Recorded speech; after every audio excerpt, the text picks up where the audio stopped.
നമസ്കാരം. വാക്ടോപ്പിയ, വാക്കുകളുടെ ഉത്ഭവത്തെക്കുറിച്ചുള്ള അന്വേഷണം.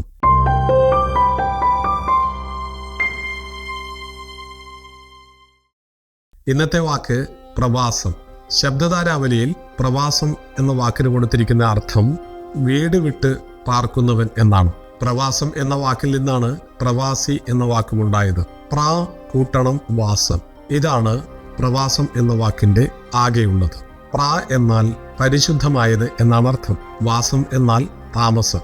പരിശുദ്ധമായ താമസത്തെ പ്രവാസം എന്ന് വിളിക്കുന്നു. പ്രവാസി എന്നതിന് ശബ്ദധാരാവലി കൊടുത്തിരിക്കുന്ന അർത്ഥം അന്യദേശത്ത് താമസിക്കുന്ന ആൾ എന്നാണ്. പ്രവാസത്തിന്റെ ചരിത്രം ആരംഭിക്കുന്നത് ONV കുറുപ്പ് പറഞ്ഞതുപോലെ അദ്ദേഹത്തിന്റെ കോതമ്പുമണികൾ എന്ന കവിതയിൽ പറയുന്നുണ്ട്: ഞാറായാൽ പറിച്ചു നട്ടിയിടണം, ഞാറ്റുവേലക്കാലം എത്തുമ്പോൾ പെറ്റുവീണ കുടിവിട്ട് പെണ്ണിന് മറ്റൊരിടത്ത് കുടിവെപ്പ്. അതായത് പ്രവാസ ജീവിതം ആരംഭിക്കുന്നത് ഒരു സ്ത്രീ, ഒരു പെൺകുട്ടി വിവാഹം കഴിഞ്ഞതിന് ശേഷം ഭർത്താവിന്റെ വീട്ടിലേക്ക് താമസം മാറ്റുന്നതോടുകൂടി ആ സ്ത്രീ പ്രവാസിയായിട്ട് മാറുന്നു, പരിശുദ്ധമായ വാസത്തിലേക്ക് ആനയിക്കപ്പെടുന്നു. 29ാമത്തെ വയസ്സിൽ തൻ്റെ രാജ്യവും കുടുംബവും നാടും വിട്ട് ലോകത്തെ മനുഷ്യരുടെ ദുഃഖങ്ങൾക്ക് അറുതി വരുത്താൻ വേണ്ടി പ്രയാണം ആരംഭിച്ച ശ്രീബുദ്ധന്റെ പ്രവാസ ജീവിതം നമുക്ക് മാതൃകയാണ്.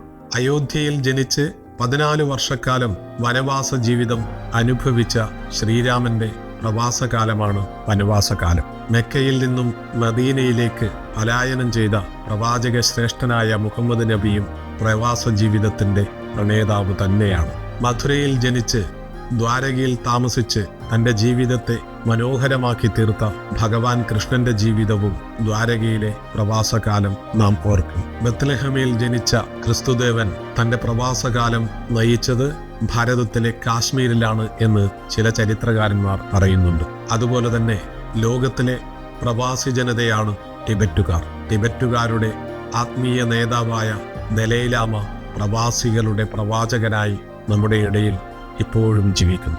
കേരളത്തിൽ ജനിച്ച് ഭാരതം മുഴുവൻ സഞ്ചരിച്ച് ഭാരതത്തിന്റെ ബൗദ്ധിക രംഗത്ത് വിപ്ലവം സൃഷ്ടിച്ച ആദിശങ്കരന്റെ യാത്രയും പ്രവാസ ജീവിതത്തിന്റെ രേഖപ്പെടുത്തലായി കണക്കാക്കുന്നു. നമുക്കറിയാം, വിവേകാനന്ദൻ ഭാരതം വിട്ട് ചിക്കാഗോവിലും യൂറോപ്പിലും തന്റെ പ്രസംഗ പര്യടനം നടത്തുമ്പോൾ അദ്ദേഹത്തിന്റെ ജീവിതവും പ്രവാസ ജീവിതം തന്നെയായിരുന്നു. ഒരു നദിയുടെ മാതൃക നമുക്ക് നോക്കാം.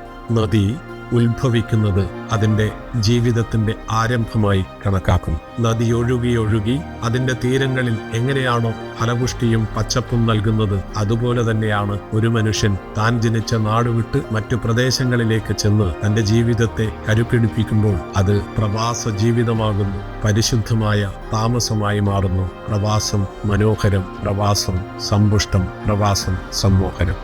നന്ദി, നമസ്കാരം. വീണ്ടും കാണും.